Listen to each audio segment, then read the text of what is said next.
আসসালামু আলাইকুম রহমতুল্লাহি ওবরকাতুহু। সম্মানিত দর্শক, আওয়ামী লীগকে দেশে ফিরিয়ে আনার জন্যে, মানে রাজনীতিতে ফিরিয়ে আনার জন্যে এবং এর নেতৃত্বের শীর্ষ পর্যায়ে শেখ হাসিনাকে আবার বসানোর জন্যে দিল্লি কি চেষ্টা করছে? দিল্লি কি আমেরিকার সঙ্গে কোনো লবিং করছে? এবং এই সমস্ত বিষয়াদি নিয়ে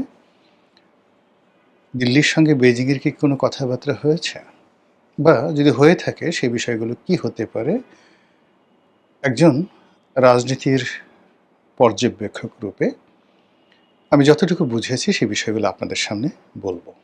তার আগে বলে নিই যে ইউনূস সাহেবের যে অন্তর্বর্তীকালীন সরকার এবং বর্তমানের জনাব তারেক রহমান সাহেবের সরকার, আমরা তাদেরকে যে ফর্মেই ধরি না কেন বা দেখি না কেন, আসলে এই সরকারের মৌল ভিত্তিগুলো কী?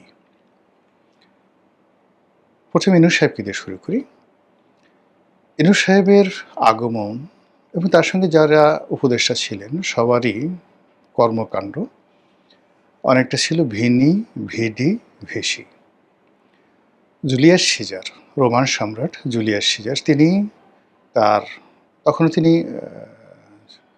মানে যাকে বলা হয় সিজার হননি, সম্রাট হননি, তার আগে যখন তিনি কনসুল ছিলেন, তো সেই কনসুল থাকা অবস্থায় তিনি আজকের যে তুরস্ক, এই তুরস্কের একটা বিরাট এলাকা জয় করলেন এবং তৎকালীন সময়ে ওই এলাকাটি উপজাতি অধ্যুষিত ছিল এবং ভীষণ রকম ডেঞ্জারাস একটা জায়গা ছিল।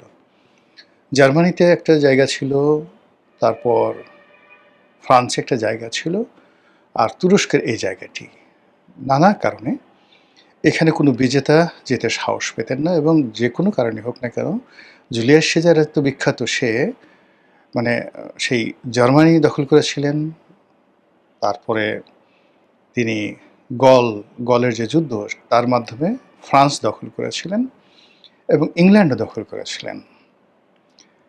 তো এই দখল করার আগে তিনি তার যে প্রথম যে যুদ্ধটি, যেটিকে বলা হয় ডিসাইসিভ ব্যাটেল, সেই যুদ্ধটি ছিল এই তুরস্কে। তিনি এত সহজে এটা জয় করলেন, তিনি ভাবতেই পারলেন না হাউ ইট ইজ পসিবল। শুধু বিজয়ের পর তিনি রোমান সিনেটকে লিখলেন ভিনি, ভিডি, ভিসি, আসলাম, দেখলাম এবং জয় করলাম। ডক্টর মোহাম্মদ ইউনূসের সঙ্গে যারা এসেছিলেন ক্ষমতাতে সবাই আসলাম, দেখলাম, জয় করলাম। তারা যেভাবে বলতে পারবেন না কেন আসলাম, কিভাবে আসলাম ইত্যাদি, আবার একইভাবে তারা বলতে পারবেন না কেন গেলাম, কিভাবে গেলাম। পুরো জিনিসটি একটা সিস্টেমের মধ্যে জাস্ট দে প্লেড। তাদেরকে একটা জায়গাতে বসানো হয়েছিল, বসার পরে তারা কিছু কর্মপরিধি, তাদের কিছু চিন্তা চেতনা বা তাদের দক্ষতা অভিজ্ঞতা তারা সেই চেয়ারে বসে করার চেষ্টা করেছে, যেটি বলতে গেলে ব্যর্থ হয়েছে এবং এমন একটা সময় তারা যেতে বাধ্য হয়েছেন। যদি তারা না যেতেন তাহলে তাদের অস্তিত্ব কোন পর্যায়ে থাকতো একমাত্র আরশের মালিক আল্লাহ ছাড়া বলতে পারেন না।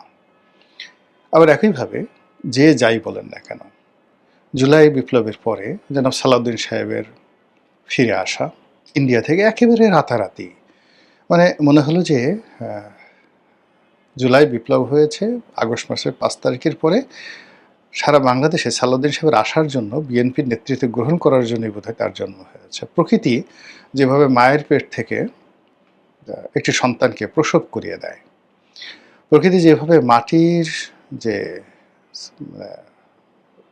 ঘনত্ব, সেই ঘনত্ব ভেদ করে একটি ধানের চারা বা একটি শস্যের যে যাকে বলা হয় মূল গভীরে চলে যায় এবং একটি শস্যের যে কাণ্ড সেটা উপরে উঠে আসে। একটু গভীরভাবে চিন্তা করুন তো, এটা প্রকৃতি ছাড়া সম্ভব নয়। ছোট্ট একটা আপনি ধরেন বীজ, সেই বীজের এত নরম একটা মূল, প্রথমে মূলটা বের হয় বীজ থেকে, সেই মূলটা মাটির ভিতরে চলে যায়। ওর শক্তিটা পেল কোথায়? মাটি যেভাবে থাকে সেখানে ওই নরম মূল দিয়ে আপনি একটু মূলটা টানায় বের করে আপনি নিজে একটু ওটা ঢোকানোর চেষ্টা করেন তো, হয় না। নিঃসন্দেহে মাটির ভিতরে এমন কিছু মধ্যাকর্ষণ মহাকর্ষণ শক্তি রয়েছে, সেই মহাকর্ষণ শক্তি সেই বীজ থেকে যেটা মূল বের হয়, সেই মূলকে টানতে থাকে মাটির গভীরে। আদারওয়াইজ মূলের কোনো শক্তি নেই মাটি ভেদ করার। আবার সেই বীজের যে অংশটি মাটি ফুঁড়ে উপরে চলে আসে,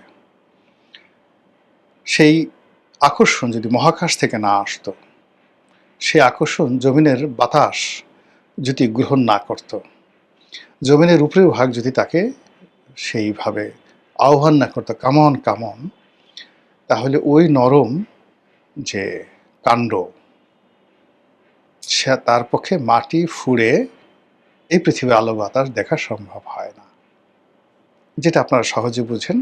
আর আমাদের জন্ম বা যে কোনো পশু পাখির জন্ম, ডিম থেকে বাচ্চার জন্ম, সব কিছুর মধ্যেই একটা প্রকৃতির লীলা খেলা থাকে। তো সেই প্রকৃতির লীলা খেলাতেই এমন কাছে মনে হলো যে সালাউদ্দিন সাহেব চলে এলেন, তারেক রহমান সাহেব চলে এলেন। তারেক রহমান সাহেব যখন চলে এলেন তখনই তার আম্মা মারা গেলেন। তার আম্মা মারা যাওয়ার পর সেখানে বিশাল জানাজা হলো। মানে সব কিছুই মনে হলো যে প্রকৃতি সাজিয়ে দিয়েছে, এটি কোনো মানুষের কাণ্ড নয়। এখন আচ্ছা বলেন তো আপনারা, যে এই যে প্রকৃতি সালাউদ্দিন সাহেবকে যে সুযোগটা দিল, তারেক রহমান সাহেবকে সুযোগটা দিল, তারা কয়বার, মানে আপনি যদি আধ্যাত্মিকতার কথা চিন্তা করেন, দাড়ি রেখে পাহাড়ে বসে সেই যাকে বলা হয় ধ্যান করেছেন, আল্লাহর সন্তুষ্টি অর্জনের জন্য যেভাবে রাসূলুল্লাহ সাল্লাল্লাহু আলাইহি সাল্লাম হীরা পর্বতে ধ্যান করেছেন, ওনারা এইভাবে ধ্যান করেছেন আল্লাহর সন্তুষ্টির জন্য, একটা সিঙ্গেল উদাহরণ দেখান তো। কিংবা ধরুন অন্য যে কোনো ধর্মমত, অথবা তারা এমন কি কর্ম করেছেন যে কর্মের ফলে এরকম কোনো একটা ঘটনা ঘটে গেল। মানে সব কিছুতেই প্রশ্ন। আপনি প্রকৃতিকেও মিলাতে পারবেন না যে প্রকৃতি তাদেরকে এই যে সুযোগ দিয়েছে, ইজ দেয়ার এনিথিং? অথবা তাদের সঙ্গে যে বৈদেশিক যে সম্পর্ক, সেই সম্পর্কের ক্ষেত্রে তারা এমন কি করেছেন যে কর্মের কারণে তাদেরকে, মানে ডক্টর ইউনূসকে ক্ষমতায় বসানো হলো, আবার সরিয়ে দেওয়া হলো, আবার তারেক রহমান সাহেবকে ক্ষমতায় বসানো হয়েছে, ক্ষমতায় বসানোর পর প্রেমের রশি দিয়ে আবার এখন টানাটানি শুরু হয়েছে। এবং এই টানাটানির ফলে কি হলো দেখবেন যে অনেক মানুষের ঘুম হারাম হয়ে গেছে, তাদের খাবার দাবার, জীবন চাল চলন সব নষ্ট হয়ে গেছে। আপনি আমি বাইরে থেকে যতটুকু আন্দাজ করতে পারি, ভিতরে যারা আছেন তারা এই উত্তাপটি, তাদের ক্ষমতার জোর এবং ভিত্তিটি তারা আপনার আমার চেয়ে 100 গুণ বেশি বুঝতে পারেন।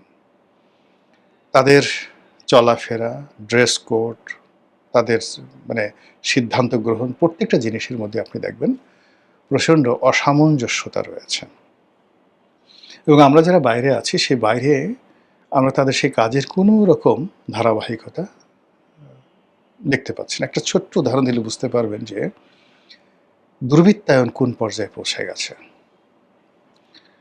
আমাদের এই যে মহাস্থানগড়, আপনারা নিঃসন্দেহে নাম শুনছেন, প্রাচীন বাংলার নয়, প্রাচীন ভারতবর্ষের রাজনীতি এবং সভ্যতার যে কটি নিদর্শন রয়েছে তার মধ্যে একটি হলো এই মহাস্থানগড়।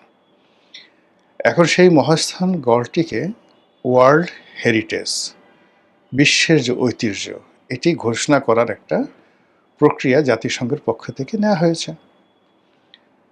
এবং সেটার কারণে কি হচ্ছে, এই জায়গাটিকে অবিকৃত রাখতে হবে, অবিকৃত রাখতে হবে।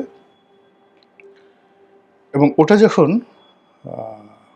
ওয়ার্ল্ড হেরিটেজ হিসেবে ঘোষিত হবে, তখন ওটা কেন্দ্রিক পর্যটন, ওটা কেন্দ্রিক উন্নয়ন, এটা জাতিসংঘ করবে। এবং এটার একটা বিরাট, আজ ধরেন আমরা পেত্রা দেখতে যাই, আজ আমরা সেই মিশরের যে পিরামিড দেখতে যাই, মূলত এর সঙ্গে জাতিসংঘ জড়িত। তেমনি আমাদের মহাস্থানগড়, আমাদের পাহাড়পুর বৌদ্ধবিহার, ইভেন আমাদের সোনারগাঁর যে পালাম সিটি, এগুলোকে যদি আমরা ওয়ার্ল্ড হেরিটেজের মধ্যে ঢুকিয়ে দিতে পারি, তাহলে আমাদের পর্যটন শিল্পটা অনেকটা জায়গায় চলে যাবে। তো সেইরকমভাবে আমাদের মঞ্জিল মোর্শেদ, অ্যাডভোকেট মঞ্জিল মোর্শেদ সহ আরও অনেক যারা এমিনেন্ট আইনজীবী আছেন, তারা এই জিনিসগুলো নিয়ে কাজ করছেন দীর্ঘদিন ধরে। এই সরকারের আমলে হঠাৎ করে একটা সিন্ডিকেট, তারা এখন এখানে এই ওয়ার্ল্ড হেরিটেজে মানে তাদের তো ধারণা নাই, মানে তারা এখন ওই মহাস্থানগড়ের মধ্যে 2টা রাস্তা করবে, তারপর ওখানে কিছু ঝাড়পোছ করবে, 10 কোটি টাকার জায়গায় 100 কোটি টাকার একটা প্রকল্প করবে, ওটা দেখিয়ে এবং কিছু টাকা মারবে। এই কাজ করার জন্য একটা বিরাট সিন্ডিকেট তৈরি হয়ে গেছে। যখন সিন্ডিকেট কাজ করতে গেল, বগুড়ার ডিসি বলল যে আপনি তো কাজ করতে পারবেন না, এখানে কোর্টের রায় আছে, এটা স্থগিত, ওয়ার্ল্ড হেরিটেজ হওয়ার জন্য মামলা করা হয়েছে। এখন সেই মামলা আবার অ্যাপিলেট ডিভিশনে নিয়ে তদবির করে সেই মামলা ভ্যাকেন্ট করার জন্য সেই সিন্ডিকেটগুলো চেষ্টা করে যাচ্ছে। এই দেশগুলাই যাক, ডাজ নট ম্যাটার, কিন্তু আমাকে আমার মাল পানি কামাতে হবে। আরেকটি ঘটনা বলি, একটা জেলার থেকে একজন নর্মাল এএসআই, খুব ভালো, মানে একটা ভালো থানাতে আছেন। তো এখন সে আসছে, স্যার আমাকে একটু বদলির ব্যবস্থা করে দেন। তা বললাম তুমি তো ভালো জায়গাতে আছো, কেন বদলি হবে? বলে যে স্যার জীবন বাঁচছে না। এই কারণ হলো যে এখানে ওসি সাহেব যিনি আছেন 60 লাখ টাকা খরচ করে এসছেন, এবং এই 60 লাখ টাকা তোলার জন্য প্রত্যেকটা কনস্টেবল থেকে শুরু করে সবার উপর সে প্রেশার ক্রিয়েট করছে, ফলে প্রতিদিন আমাদেরকে অন ডিউটিতে গিয়ে এই টাকা আদায় করার জন্য চেষ্টা করতে হয়। কয়দিন আগে এরকম একটা ঘটনায়, এখন আগের মতো সমাজ নাই, পুলিশকে ভয় পায় না, অনেক জায়গায় মব হয়, অনেক জায়গায় মারামারি হয়, সব কিছু হয়, এবং আমাদের পুলিশকে ধরে সেই মাদক সহ উল্টে ফেলে, মানে মাদক উদ্ধার করতে পুলিশ গেছে, উল্টে ফেলে মাদক মামলায় পুলিশকে ফাঁসাই দেওয়া হয়েছে, চাকরি চলে গেছে। আমারও, মানে আমি যেখানে আছি আসলে আমার জীবন নিয়ে টানাটানি, আমি 28 বছর চাকরি করছি, স্যার আমি একটু বাঁচতে চাই। আপনি বোঝার চেষ্টা করেন যে একটা ওসির জন্য 60 লাখ টাকা, হয়তো 1 বছর বা 6 মাস, তো এই পর্যায়ে চলে গেছে দুর্বৃত্তপনা। এই কাজের সরকারের যদি ধারাবাহিকতা থাকতো, সরকার প্রথমে এই জায়গাগুলোতে হাত দিতে পারত, কিন্তু সেই জায়গাগুলোতে হাত দেওয়া যায়নি। এর ফলে কি হলো, এই যে সরকারের প্রতিটি প্রশাসন, প্রতিটি জায়গা, কনস্ট্রাকশন, এই যে সরকারের অনেক মন্ত্রীদের নামে দুর্নীতির অভিযোগ আসছে, অনেক মন্ত্রীদের বিরুদ্ধে সুপার পাওয়ারের, যাকে বলা হয় যে তাদের অনেক ক্ষমতা চলে আসছে, সরকারের আপনজনের মধ্যে বন্ধু ভার্সেস বন্ধু, শত্রু ভার্সেস শত্রু, তাদের মধ্যে মারামারি কাটাকাটি হচ্ছে। এই বিষয়গুলো মানুষ ভাবছে তাহলে তো আওয়ামী লীগ ভালো ছিল, আমাদের কই জান্নাতের টিকিট কই? জামাতের লোক তো তাবিজ বিক্রি করার কথা বলে, খু দেওয়ার কথা বলে নারী ধর্ষণ করে, পার্থক্য কী রইল? তাহলে আওয়ামী লীগের লোকও ধর্ষণ করতো, জামাতের লোক এই কাজগুলো করতেছে। আওয়ামী লীগের সালমান এফ রহমান এই কাজগুলো করছে, এখন কি শেয়ার মার্কেট লুট হচ্ছে না? এখন কি ব্যাংক লুট হচ্ছে না? আওয়ামী লীগের যারা দুর্নীতিবাজ কর্মকর্তা ছিলেন, এখন কি দুর্নীতিবাজ নেই? এটা মাঠের মধ্যে আপনি একটা সিঙ্গেল জায়গাতে কমেছে, কমেনি। এখন এটাকে উঠাতে উঠাতে উঠাতে উঠাতে ওই যে বীজের মতো আরও উপরে উঠান, উপরে উঠাইলে আপনি দেখবেন যে যারা এই ক্ষমতার কলকাঠি নাড়েন বিদেশ থেকে, সেটা ওয়াশিংটন বলেন, দিল্লি বলেন, চীন বলেন, তো তারা এই যে জায়গাগুলো, সেই জায়গাগুলো তারা দেখছেন, দেখার পরে তাদের কি মনে হচ্ছে যে তাদের বিনিয়োগ, তাদের ভবিষ্যৎ, তাদের সিদ্ধান্ত, তাদের সাথে সরকারের যে সম্পর্ক, সেই সম্পর্কটা কন্টিনিউ করার জন্য যে চেইন অফ কমান্ড, সেই চেইন অফ কমান্ড 17 বছর কেমন ছিল, গত 2 বছরে কেমন চলছে। তো সেখানে যদি তারা কোনো উন্নয়ন দেখতে না পায়, শুধু ফুলঝুরি, কথার ফুলঝুরিতে কাজ হবে না, শুধু এখানে প্রজেক্ট দিয়ে কাজ হবে না, স্বপ্ন দেখে কাজ হবে না, এখানে আসলে অ্যাকশন দরকার। কিন্তু গত 2 বছরে যে অ্যাকশনগুলো, একটা সিঙ্গেল অ্যাকশন দেখান যে অ্যাকশনগুলো বাস্তবে দেশের এবং দেশের বাইরের আমাদের যারা বন্ধু আছে, উন্নয়ন সহযোগী আছে, সবাইকে খুশি করেছে। সেই দিক থেকে তারা যে কাজটি করে, যেমন শেখ হাসিনার জমানাতে তারা সবসময় জামাতের সাথে যোগাযোগ রক্ষা করতো, জাতীয় পার্টির সাথে করত, তারপরে বিএনপির সাথে করত, ইন পার্সন সেই ব্রিটিশ রাষ্ট্রদূত, আমেরিকান রাষ্ট্রদূত, এখান থেকে গিয়ে তারেক রহমান সাহেবের সাথে লন্ডনে দেখা করতেন। তো সেই কাজগুলো যে এখন হচ্ছে না, আপনি তো বলতে পারবেন না সেই কাজগুলো এখন হচ্ছে, তাহলে সেই কাজগুলো কাদের সাথে হচ্ছে? নিঃসন্দেহে জাতীয় পার্টির সঙ্গে হচ্ছে, নিঃসন্দেহে। এই যে এখন দেখেন, জেলখানার একজন ডিআইজি প্রিজন ছিলেন 1/11-এর সময়, মেজর হায়দার, তিনি যে সকল পিলে চমকানোর তথ্য দিচ্ছেন, যে জেলখানা থেকে বের করে বেগম খালেদা জিয়াকে কিভাবে বাইরে বৈঠক করতে আনা হতো, কিভাবে তারেক রহমান সাহেবের সাথে অন্যের বৈঠক হতো, কিভাবে শেখ হাসিনার সঙ্গে বৈঠক হতো, সেই কথাগুলো তিনি বলে দিচ্ছেন। তো সেই কাজগুলো যে এখন হচ্ছে না, আপনি কি করে বুঝবেন? এই যে তারেক রহমান সাহেবের প্রতিনিধি দিল্লিতে যাচ্ছেন, অজিত দোভালের সঙ্গে দেখা করছেন। তো অজিত দোভালের বাইরে অন্য কোনো দোভালের সঙ্গে দেখা হচ্ছে না, এটা তো আপনি বলতে পারবেন না। তো পর্দার আড়ালে আসলে পিলে চমকানো অনেকগুলো খেলাধুলা হচ্ছে। আর সেই খেলাধুলা যতক্ষণ না পর্যন্ত, যেটা আমি বক্তব্য শেষ করে ফেলব, যদি রাজনৈতিক দল অর্থাৎ জামাত, বিএনপি তাদের হাতে থাকে, সরকার হিসেবে বিএনপির সরকার, জনাব তারেক রহমান সাহেবের সরকার তার হাতে থাকে, তাহলে বিদেশিরা বিষয়টা নাক গলাতে পারবে না। কিন্তু যদি এই ক্ষমতার ট্রান্সফার, ক্ষমতা ট্রান্সফর্ম, কারা থাকবে কারা আসবে, এই সিদ্ধান্তগুলো বিদেশিদের হাতে চলে যায়, তাহলে সঙ্গত কারণেই এখানে সামরিক বাহিনী মিডিয়েটর হয়ে যাবে like Pakistan, civil service mediator হয়ে যাবে, মধ্যস্থতাকারী হয়ে যাবে লাইক পাকিস্তান,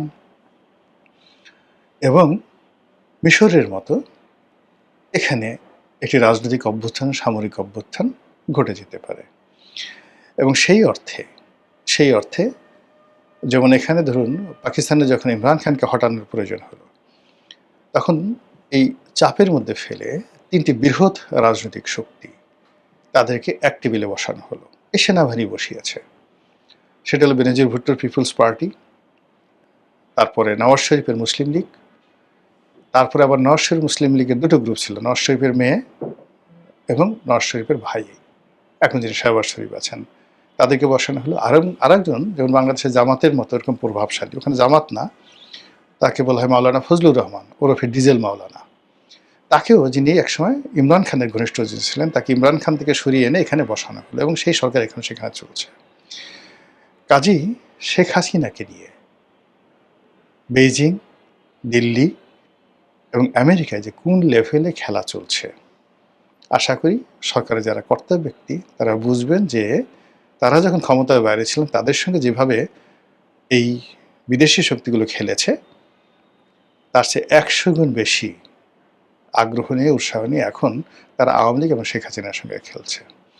আর সেই খেলায় কে কাকে গোল দেয় সেটি এখন দেখার বিষয়। মহান আল্লাহ আমাদের সবাইকে হেদায়েত দান করুন এবং হেফাজত করুন। আসসালামু আলাইকুম ওয়া রাহমাতুল্লাহি ওয়া বারাকাতুহু।